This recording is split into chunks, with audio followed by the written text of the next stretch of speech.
Ostiralon guztioi, arrazismo eta xenofobiaren aurkako nazioarteko eguna da gaurkoa, eta egun honi lotuta SOS arrazakeria erakundeak arrazakeria eta xenofobiaren aurkako 28. martxa antolatu du Trintxerpeko azokatik abiatuta, seguru auzo seguruen alde lemapean. Hego Euskal Herria, supermerkatuak behartuta egongo dira soberakinak gizarte eragilei ematera. Espainiako Kongresuak elikagaiak botatzea eta alferrik galtzea prebenitzeko legea onartu duela eta sartu da indarrean araua. Palestinako genozidioa salatzeko mobilizazio zikloa dugu egun hauetan. Atzo Donostian, Bilbon eta Gasteizen egin zituzten mobilizazioak Palestinarekin elkartasuna plataformak deituta. Gaurkoak Euskal Herriko Kontseilu Sozialistak deitu ditu eta biharkoa berriz Gernika Palestina herri ekinaldia egingo ditu. Abiadura handiko trenari dagokionez izka-mizka sortu da Eneko Goiaren eta Ramiro Gonzalezen artean. Donostiako alkateak Arabako aldun nagusia berekoitzat jo du HTA Nafarroarekin Gasteiz bidez lotzea aldarrikatzeagatik Ezkio itsasoko aukeraren kaltetan eta Gonzalezek errespetua eskatu dio Goiari. Kirolean, Euskal Pilotaren Nazioarteko Federazioak ez du Espainiako Federazioak lehiaketetan parte hartzea eragotziko. Atzo ezagutarazi zuen erabakia zuzendaritza batzordeak, haien esanetan, hainbat hedabide eta sare sozialetan emandako komunikazio okerraren aurrean. Titularretan esan bezala, rasismo eta xenofobiaren aurkako nazioarteko eguna da gaurkoa, eta gaia izpide harturik Hamaika Telebistako aktualitate solasaldian izan da Xabier Legarreta Eusko Jaurlaritzako gazteria eta erronka demografikoko sailburu ordea. Azken egunotan migrazio arloan izandako berrikuntzen berri eman du, besteak beste. Kaixo guztioi eta ongi etorri. Gaurkoan, aktualitate solasaldian, migrazioa, diskurtso xenofoboen igoera edota gazteriak egunerokotasunean topatu ditzakeen erronken inguruan arituko gara hizketan. Eta horretarako, Hamaikako platoan daukagu Xabier Legarreta Eusko Jaurlaritzako gazteria eta erronka demografikoko sailburu ordea. Arratsaldeon eta mila esker etortzeagatik. Arratsaldeon eta eskerrik asko zeuei gonbidapenagatik.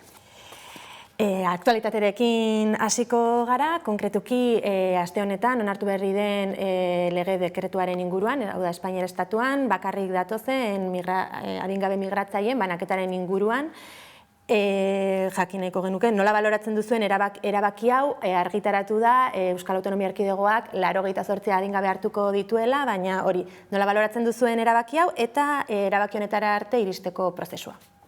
Bueno, nik uste dut lehenik eta behin importantea da argitzea momentuz datorik ez dagoela. Urten dizen datuak komunikabidetan urteko datu bati ez, eta momentu honetan erkide autonomo bakotsari tokaten askune da datuak aportatzea eta horren arabera gero atarako da kalkulo osoa, beraz. Momentuz, itxaronen behar dugu pixka bat.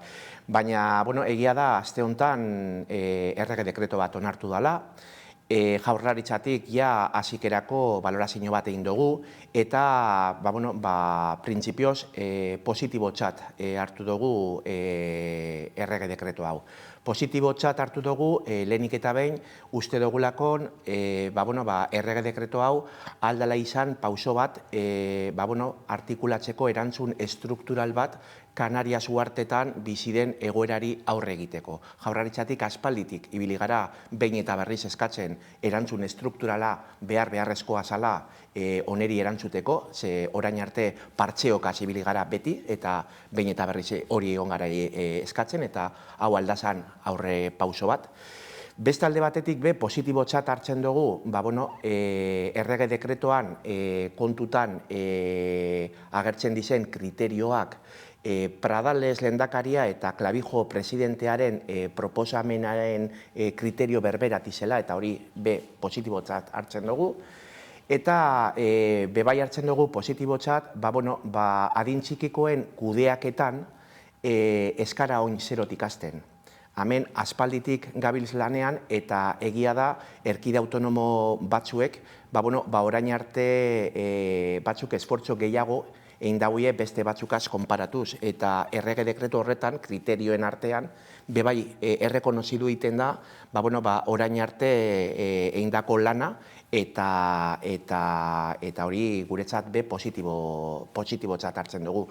Bebai kontemplatzen da fondo ekonomiko bat, gu behin eta berriz da gauza bat eskatu indogune Madrileko gobernuari, eta orokorrean positibotzat, baina egia da bebai errege dekreto hau hobetzeko esparru bet badagoela.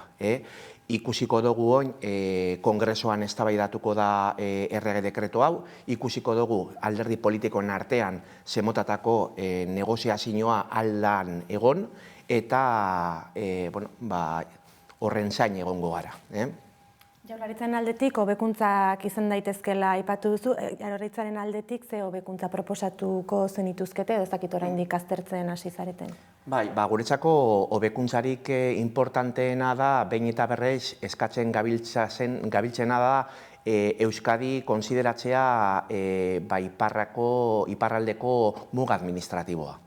Hori da punto bat lehendakari Pradales lehendakaria eta Clavijo presidentearen proposamenan zegoen gauza bat, eta guretzako oso importantea da, segia da aspalditik Madrileko gobernuak aspalditik errekonozitu egiten dau Kanarias uhartea dela hegoaldeko frontera, eta argi daukaguna da Euskadi dela iparraldeko muga administratiboa, eta gainera aurreko astean Irunen egon ginen transitoko datuak aztertzen, eta argi dagoena da sendotu indala Euskadiko pasua Europako beste herrialde batzuetara joateko orduan Euskadi dela momentu honetan pasua erabiltzen dagoenak etorkin horrek euren ibilbidea jarraitzeko. Bakarri dauden migratzaile adingabekoen inguruan aurreiritzi ugari daude zabalduta eta hainbatek segurtasun faltarekin ere uztartzen dituzte diskurtso xenofoboetan. Zein da benetan adingabe hauek daukaten errealitatea? Adingabe honek dakoien errealitatea da errealitate gogorra. Ezin gara ahaztu adin txikikoek dizela eta azken baten ume batzuti ez. Eta honek behar daude errekurtso konkretoak eta atentzio konkreto bat. Eta ezin gara ahaztu askotan deshumanizatu egiten dugu politika batzuk, eta nik uste dut momentua dela benetan humanizatzeko migrazio politika, eta askotan zifrak eta jartzen dugu zenbaki potoloak mahai gainean, baina zenbaki potoloen atzetik izen abizena tauz, motxila batzu tauz, eta hori dana kudeatu egin behar da, eta garantizatu egin behar diez umeek dakoien, aditxikikoen dakoien eskubideak. Aipatu berri duzu Euskal Autonomia Erkidegoa muga administratibo izendatzea, Europarako paso bezala, beste Europako gainerako herrialdetarako paso bezala egonkortu delako. Bertan Irunen badago arreta sistema bat ezarrita, hilanderaz bat eta bi eraikinen bitartean, konta iguzu zertan datzan arreta sistema hori? Momentu honetan, 2018tik ona Euskadin bizi izan gari zen fenomeno barri bat, eta hori zen iragaitzeko fenomenoa.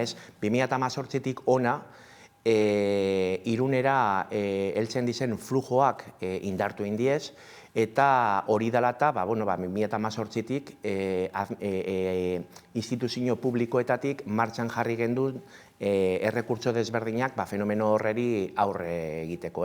Horretarako mai interinstituzionala eta soziala sortu zen, batez ere fenomeno horreri erantzuteko, eta mai horretan gagoz bai Euskal Autonomia Erkideko erakunde desberdinak, Eusko Jaurlaritza, Hiru Aldundiak, Hiriburuak, Iruneko udala, baita Oinarbiko udala, Espainiako delegaritza, eta gero bebai dauz hirugarren sektoreko entitate batzuk, Guruzgorria, Sosarra Sakeria, Zehar errefusiatuekin, eta Medicos del Mundo uste dotala laugarrena. 2022tik ona iparraldeko erakundeak batu nein zien mai honetan, eta mai honetan egiten dana da purret aztertu fenomenoa eta diseinatu estrategiak. 2018tik ona errekurtso arrunta bataku, hilanderaz bat, egunero irekita dagoena, 24 ordutan, eta 100 plazako errekurtso bata, non hartzen ditu Irunera heltzen dizen pertsona guztiak. Eta gero, hilanderaz bat nahikoa estanean flujo guztiak hartzeko, orduan aktibatzen da kontingentzi plana. Eta kontingentzi plan horretan, bai aurre ikusten diez eszenatoki desberdinak eta eszenatoki bakoitzaren arabera aktibatzen diez errekurtso gehiago. Orduan, pasadan astean egon ginen Irunen aztertzen 2024ko datuak, eta 2024ko memoria aztertu ingen duen. Eta 2024ko memoria aztertuta gero ikusten dugune da, flujoa gorantza doala aurreko urteari konparatuz, 2024an ia 6.250 pertsona pasadiez hilanderaz bat errekurtzotik, hori ez da gure esan 6.250 pertsona pasaten dizela Irunetik, ze batzuk ez da erabiltzen hilanderatzeko errekurtsoa eta segiduan pasaten diez, baina datua hori da. Eta ikusten dugu bebai zelan 2018tik ona, ia 38.000 pertsona erabili daude honek errekurtsoak euren ibilbide zera jarraitzeko, ez? Orduan, horreitxitoa bebai eskaria, Euskadi iparraldeko muga administratiboaren errekonozimientoa eskatzeko orduan, ez? Eta gero, nik azpimarratu ingo lekidot, 2024ko datuak ikusita, gauze positiboak beukido guzela, ze bigarren urtez, zorionez ez dugu euki hilik bidazoako uretan, eta hori uste dut dato positibo bat dala, eta gero 2024an zehar hilanderaz bat errekurtsoa nahikoa izan da iragaitzeko fenomenoari aurre egiteko. Ez dugu izan behar kontingentzia plana aktibatzea, eta hori uste dut albiste ona dela. Hala ere, tamalez gorroto diskurtsoak badirudi gorantza doazela gizartean, euskal gizartea ez da estepzio bat, eta migrazio eta delinkuentzia delakoa askotan uztartu egiten dira azken garaietan. Zer egin daiteke diskurtsoien edapena ekiditeko? Horrek diskurtsoak nik esan behar dut, aspalditik lantzen dabiltzezela, ez Euskadi mailan, baizik eta Europa mailan eta mundu mailako estrategia bat ala, aspalditik, eskuin muturren estrategia bata, eta esan dozun moduan Euskadi ez da estepzio bat, eta diskurtso hori gitzik-gitzik ebe onantz dator, eta gerotak gehiago entzuten dugu bebai gure inguruan eskuin muturreko diskurtso hori, ez? Diskurtso horren aurrean nik uste dut landu behar dugu zela erantzunak eta sensibilizazio kanpainak indartu behar diez, baina batez ere datuak uste dut importantea dela lantzea, ez? Askotan datuekaz eta gauze asko hori aurre egin altzagu, ez? Egia da oso gatza da, hemen nik esango lekidot aukera bi dago zala, ez? Batzuk ikusten da bienak migrazioa arrisku moduan, eta beste batzuk ikusten dugunak migrazio fenomenoa oportunitate moduan, ez? Eta horren bien artean, nik uste dut sortzen dizela alde batetik horrek diskurtsoak, eta beste manda batetik, aleginen behar dugule danok horren diskurtsoei aurre egiteko, ze danok esan behar gara agente aktiboak horrek diskurtsoak eta bertan bera usteko, ez? Migrazioa eta migratzaileen kontua momentuz alde batera utziko dugu eta gazteriari eutxiko diogu pare bat kontua aipatzeko. Egungo gazteak egia da eremu digitalaren eraginpean daudela oso, eta hau ere arriskua edo aukera izan daiteke. Orduan, ze baliabide jarri beharko lirateke martxan haiek babesteko, bereziki adingabeak diren gazteak?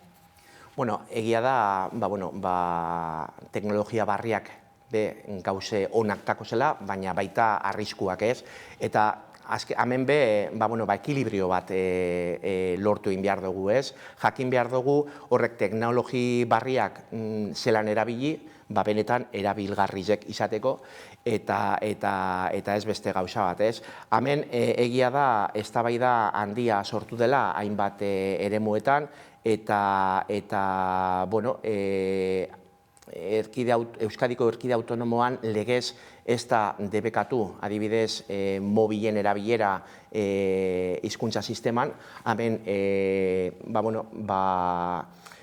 zabaldu indar, reflexioa zabaldu da jente guztien artean eta ikastetxe bakotxak hartun dau erabakia zelan arautu horren teknologi barrizen erabilerak, eta nik uste dut eztabaida hori positiboa izan dela. Ni neu, adibidez, legez debekatzekoren aldeko postura nik ez daukat. Ni nahiago dut olako eztabaida bat irekitzea eta gero ikastetxe bakotxean hartun daiela euren erabakia eta euren protokoloak eta holan egin da Euskadiko erkide autonomoan. Erronka demografikoa ere kudeatzen duzun beste arloetakoa da, honen barruan dago emantzipazioaren eredua. Zein da egungo argazkia Euskal Autonomia Erkidegoan, zein da bataz beste gazteek emantzipatzea lortzen duten adina? Momentu honetan egia da hori beste erronka bat ala, eta emantzipazio asuntua dela eta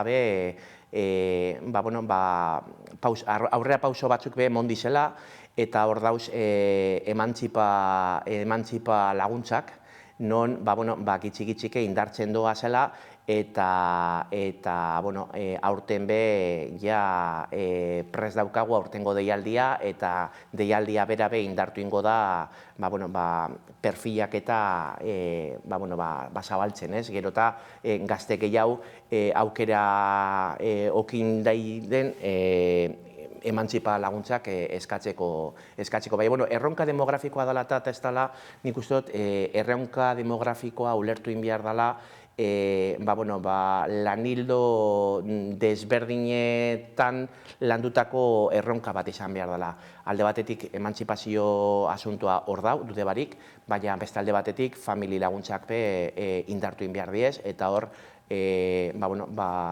laguntza pilo bat sartzen diez boltsa horretan, eta hori indartu inbiar dabe bai. Gai, inguruan luzean hitz egiten jarraitu genezake, baina gaurkoz hemen utziko dugu, Xabier Legarreta, mila esker etortzeagatik. Zeueri eta aurrengo arte. Espainiak adingabe migratzaileen banaketarako irizpide berriak onartu berritan, Euskal Autonomia Erkidegoko PP-ko kide Javier de Andresek adingabe atzerritarrak aberriratzearen alde egin du. Hainbat alderdik kritikatu dituzte haren hitzak. 252 migratzaile adingabe hartuko ditu Hego Euskal Herriak. Nafarroak 164, Arabak, Bizkaiak eta Gipuzkoak berriz 98. Banaketa horren aurrean talde popularreko ordezkariak egindako diskurtso arrazista salatu dute gainontzeko alderdiek. Javier de Andreseko PP-ko presidenteak esan du faltan botatzen duela etorkinen banaketa horretan inorrez joatea Marokora. No sé qué imagen o qué idea tienen de sus familias y de sus países para pensar que están mejor tutelados, ¿no? Yo, desde luego, no comparto el que no se conciba la posibilidad de devolverlos a sus familias, que creo que sería, desde luego, la más razonable para todos. Xabier Legarreta Jaurlaritzako gazteriako eta erronka demografikoko sailburu ordeak Ixasaren erantzun dio txio horretan faltan botatzen duena zintzotasuna dela. Etorkin adingabeak politika egiteko erabiltzea xenofobia hutsa eta nazkagarria dela. Denek merezi dutela duintasuna ez baliabide politikoa izatea. Hain justu aste honetan aktualitate solasaldian izan dugu Legarreta eta bertan esan du eskuin muturreko diskurtso horiei aurre egin behar zaiela. Gero eta gehiago entzuten dugu bebai gure inguruan eskumuturreko diskurtso hori, ez? Diskurtso horren aurrean nik uste dut landu inbiar dugu zela erantzunak eta sensibilizazio kanpainak indartu inbiar diez, baina batez ere datuak uste dut importantea dela lantzea, ez? Aukera bi dago zela, ez? Batzuk ikusten dabienak migrazioa arrisku moduan, eta beste batzuk ikusten dugunak migrazio fenomenoa oportunitate moduan, ez? Nik uste dut sortzen dizela alde batetik horrek diskurtsoak eta beste manda batetik aleginen behar dugule danok horren diskurtsoei aurre egiteko, ze danok esan behar gara agente aktiboak horrek diskurtsoak eta bertan bera usteko, ez? EH Bilduk, EAJak, PSek, Podemos Alduguk eta Sumarrek ere PPko ordezkariaren diskurtsoari erantzun diote. Diana Urrea EH Bilduko legebiltzarkidearen hitzetan eskuin muturrak Javier de Andresen ahotan adierazpen nazkagarriak egiten ditu. Kalte beratasun eta babesgabetasun egoeran dauden adingabek seinalizatzen eta kriminalizatzen dituztenak. Hori onartezin zaio du eta esan indar politikoek aurre egin behar diotela modu bateratuan olatu ultra eta xenofobiari. Elisabete Etxanobe Bizkaiko diputatu nagusiak Euskadi Irratien bestalde nahiko tamalgarritza jo ditu Javier de Andresen adierazpen horiek eta PPri koherentzia eskatu dio. PSeko eneko Anduezak ere mezu arrazistak normalizatza tamalgarria dela esan du. Lo lamentable es que ya empezamos a estar acostumbrados a los discursos racistas del Partido Popular y muy especialmente a los discursos racistas y xenófobos del Partido Popular en Euskadi, ¿no? Podemos Alduguk ere migratzea adingabekiko horrelako mezu arrazistak oso larritza ditu. Xabier Legarretaren esanetan askotan politika batzuk deshumanizatu egiten dira. Horri buelta eman eta bermatu egin behar dira adin txikikoek dituzten eskubideak. Adin txikikoek dizela, eta azken baten ume batzuti ez. Eta behar dauie errekurtso konkretoak eta atentzio konkreto bat. Eta ezin gara aztu askotan deshumanizatu egiten dugu politika batzuk, eta nik uste dut momentua dela benetan humanizatzeko migrazio politika eta askotan zifrak eta jartzen dugu, baina zenbaki potoloen atzetik izen abizena tauz, motxila batzutauz, eta hori dana kudeatu egin behar da, eta garantizatu egin behar diez bebai aditxikikoen dakoien eskubideak. El funcionamiento para definir cuál es la capacidad de cada una comunidad autónoma de la mesa. Lasterka askatasunera bueltan da eta maiatzaren 24an egingo da Bilbon, ibilbide luzeko eta laburreko lasterketaz gain eskaintza ezberdinak izango dira egunean zehar. Iazkoa izan zen lehen edizioa, egunean bertan 500 gazte inguru bildu zituena. Kirola eta aldarrikapena uztartu nahian, Bizkaia auzoko gazte independentistek Bilboko kaleetan barrena korrika egingo dute maiatzaren 24an. Iazko edizioa izan zen lehenengoa eta 500 gazte inguru bildu ziren. Aurten parte hartzaile kopurua mantentzea edo igotzea espero dute arduradunek. Antolatzaileen hitzetan aisialdi eredu alternatibo batean oinarrituko dute ospakizun handia. Hori dela eta ibilbide luzeko eta laburreko lasterketak ez ezik, egunean zehar bestelako eskaintzak ere izango dira sortzailei, musikari, otorduei eta aldarrikapenari ere leku eginez. Goizean goiz inskripzioa egin eta dortzalak banatuko dituzte. Ondoren, lasterketa baino lehen gorputzak berotuko dituzte denok batera. Zupinaren ostean korrika hasiko dira gazteak. Aurkezpenean azaldu bezala, hainbat balio babestiko jaioda egitasmoa. Horien artean, auzolana eta autogestioa, gazteok batzea eta kaleak hartzea, balio eraldatzaileak, euskararen aldeko autua edota Euskal Herriaren askatasunaren aldeko balioak auspotzea. Balio hauekin bat egiten duen edozein pertsona, kirol talde edo gazte mugimenduri luzatzen diote gonbidapena. Aurten ere aldarriz beteko dugu Bilbo. Euskal Herriaren askatasunaren aldeko balioi lekua egingo diegu. Argi utziko dugu gazteok pausez pauso independentziara bidean goazela. Lasterka askatasunera. Gazteria independentista martxan. Euskaraldiaren aurkezpena egin dute Ipar Euskal Herrian ere, Baionan elkartu dira Taupa mugimenduko kideak Euskal Hirigun Elkargoko eta Euskararen erakunde publikoko ordezkariekin batera. Bi erakundeen babesa du Euskaraldiak eta 35 herri batzorde osatu dira Euskaraldia Ipar Euskal Herrian antolatzeko. Euskaraldiaren aurkezpena egin dute Ipar Euskal Herrian ere. Baionan elkartu dira Taupa mugimenduko kideak Euskal Hirigun Elkargoko eta Euskararen erakunde publikoko ordezkariekin batera. Bi erakunden babesa du Euskaraldiak eta 35 herri batzorde osatu dira Euskaraldia Ipar Euskal Herrian antolatzeko. Jada 2022an Euskaralditik behi batzordeak nahiko nekatuta bukatu zuten eta abar, baina hor urte hasieran biziki gogotsu motibatuak sentitzen ditut, ez dakiten den garai aldaketagatik edo hola. Baina bai, 35 herri batzorde aktibatu dira ia Ipar Euskal Herrian, ez da guti, eta espero da gehiago ere aktibatzea, beraz. Momentu zajera biziki ona du eta hobetzera doa segur naiz. Jan Rene Etxegarai Euskal Elkargoko lehendakariak adierazi du erakundearen lehen ekintzetako bat euskarari sostengua ematea izan zela, baina Ipar Euskal Herrian hizkuntzak dituen oztopoak ere aipatu ditu. Euskaraldiaren helburuak bere egiten dituztela aipatu dute denek, eta Euskaraldian parte hartzera deitu dute jendea. Azkenean Euskaraldiak 11 egun irauten baditu ere dinamika iraunkorrak behar dira Euskararen alde eta Euskararen erabileraren alde urte osoan eta erabilera bera aktibatzeko ere. Irekita dago 4. edizio honetan belarri prest edo hau bizi moduan izena emateko epea. Euskaraldia.eus gunean egin daiteke. Maiatzaren 15-tik 25-era izango da aurten ariketa masiboa.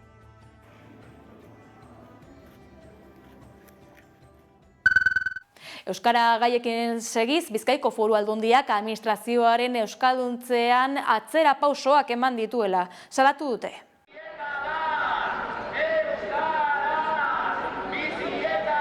Diputazioen aurrean elkarretaratze bikoitza gauzatu dute ELA eta LAB sindikatuek eta Euskalgintzaren kontseiluak euskalduntzean atzera pausorik ez egiteko eskatzeko.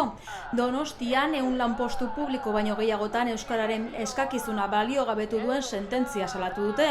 Protestan aurrez erabilitako leloa berritu dute. Oldarraldiaren aurrean euskararekin bat, euskaraz bat. Bilbon aldiz, Bizkaiko Foru Aldundiak administrazioaren euskalduntzean atzera pausoak ematea erabaki duela salatu dute. Hain zuzen, aurrerantzean eskainiko dituen lanpostuen erdietan baino ez da euskara eskakizuna derrigorrezkoa izango. Administrazioaren euskalduntzean atzera pausorik ez lelopean egin duten bilkuran, Bizkaiko Foru Aldundia hizkuntza eskubideen aurka jokatzen ari dela gaitzetsi dute. Deitzaileen ustez, erabaki hori norabide aldaketa argia da hizkuntza politikari dagokionez eta euskararen normalizazioan atzera pausoak ekarriko ditu herritarren eta langileen eskubidei eraginez. Ezin dugu inondik inora ere Bizkaiko Foru Aldundiak hartutako erabakia konpartitu. Orain arte, botere judizialaren epaiak izan dira. Baina erabaki honekin, arduradun politikoek hizkuntza politika norabide aldatu eta euskararen eta euskaldunon hizkuntza eskubidearen kontrako bide errazena hartu dute. Euskararen normalizazioan emandako atzera pauso hauek herritarren eta langileen eskubideetan izango dituzte ondorio. Horren aurrean, arduradun politikoi hausnarketa egin eta neurriak hartzeko deia luzatu diete. Erabaki honen inguruan hausnarketa egitera deitu nahi ditugu arduradun politikoak. Herritarron hizkuntza eskubideak behingoz bermatzeko neurriak lehenbailen hartu behar dituzte. Euskararen normalizazioan ezin dugu atzera pausu gehiagoen hartu. Izan ere, oldarraldi hau gainditzeko proposamen egingarri bat badaukagu. Katalunia eta Galiziako ereduen ildotik, behar den malgutasunarekin, langile publiko izateko bi hizkuntza ofizialak ezagutu beharra eskatzea. Hori gauzatzeko, herritarren adostasun sozial zabala badaukagu, gehiengo sindikalaren babesa eta lege bidez gauzatzeko gehiengo politikoa.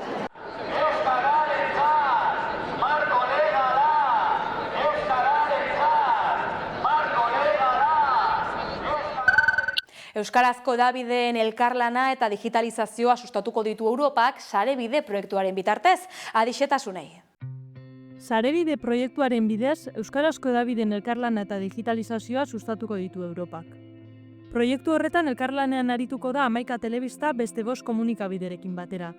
Berria, Euskal Irratiak, Kanal Dude, Eluiar eta Euskal Herria Irratia. Sarebideren helburua euskarazko komunikabideen arteko elkarlana sustatzea, publiko berriengana iristea, edukiak eta baliabideak partekatzea eta digitalizazio prozesua garatzea dira. Sare bat sortu nahi da Euskal Herriko euskarazko hedabideak bateratzeko eta izan ditzaketen oztopoak gainditzeko. Horretarako baliabideak eskainiko dira teknologia berrien bitartez, datuak eta informazioa partekatzeko. Sarebide egitasmoak 3 urteko iraupena eta 2,6 milioi euroko aurrekontua izango ditu. Horietatik 1,7 milioi inguru finantzatuko dituzte Europako funtsekin. Proiektuak Nafarroa, Euskadi, Akitania Berria euroeskualdaren finantzaketa jasoko du. Europako Batasunaren Interreg Poctefa lankidetza programaren funtsen bidez. Zehazki 6 proiektu finantzatuko dituzte deialdi horren barruan.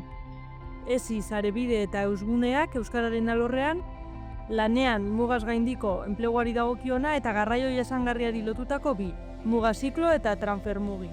Guztira, 23 milioi euroko aurrekontua dute proiektuok, eta horietatik 14,8 milioi finantzatuko dira Europako funtsekin. Amaierara iritsi gara, Ziztada eta Erlantzen kultura estatiko abestiarekin agurtuko gara gaurkoan, badakizue, Euskarazko berri gehiagorako sartu 11.eus atarian edo kuskusiatu gure sare sozialak. Asteburu ona pasa.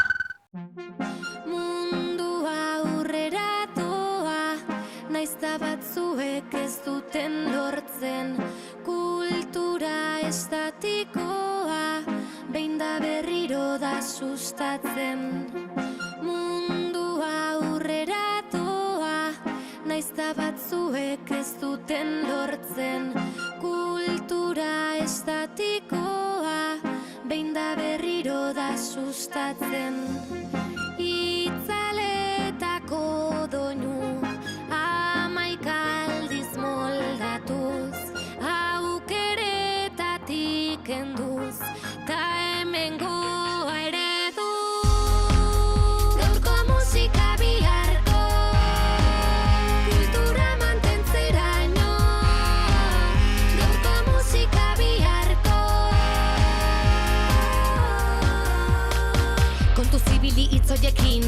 segi beti izan dakorrekin. Ez egi, nahiz ta jakin, orain heldu dena ez da egin. Aurrerantzioan beharrean mantendu dezagun gurea dena. Estatiko bihurtu denean kritikatu albokoarena. Hainbat alde berrita ez da aldatzen grafikoa, bozgorailutan berriz errepikatu diskoa. Defenda dezagun kultura berritzaile, jaso ditzagun proposamenak barne. Musika berdina entzunez gaurko generazio honen hiltzaile. Gaurko musika biharko kultura mantentzeraino. Gaurko musika biharko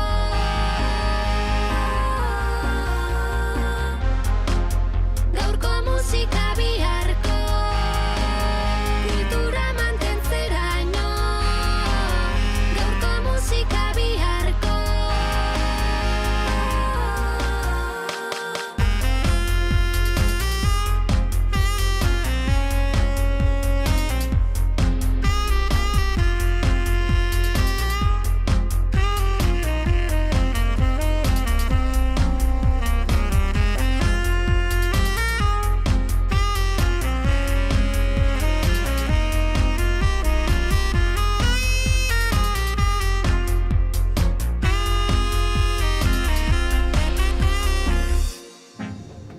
zelako temazoa, Baina gogoratzen duzue lehen egiten zenuten Esteparroa? Antes molabais. Kontu zibili hitzoiekin, segi beti izan dakorrekin. Ez egi, nahiz ta jakin, orain heldu dena ez da egin. Aurrerantzioan beharrean mantendu dezagun gurea dena.